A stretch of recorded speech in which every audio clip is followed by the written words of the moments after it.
Marketing is one of the most crucial aspects of any business. Ultimately, the very best product in the world still won't sell if no one knows about it. With Amazon, you have a ready-made distribution platform, connecting you to billions of people. And now you need to think about how those people will find the items you're peddling. And one aspect of this is to consider and understand your buyer persona. So what is a buyer persona?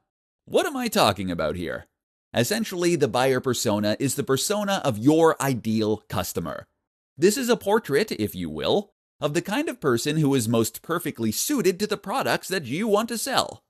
Try and write a biography for this person, as though you were defining a character for a book you were about to write. How old are they? What gender? What is their average income? What do they do in their spare time? Are they married? Do they have kids? Where are they located? What is their political leaning? All of these things can help you get a better idea of precisely who this person is, and that will then help immensely when it comes to marketing.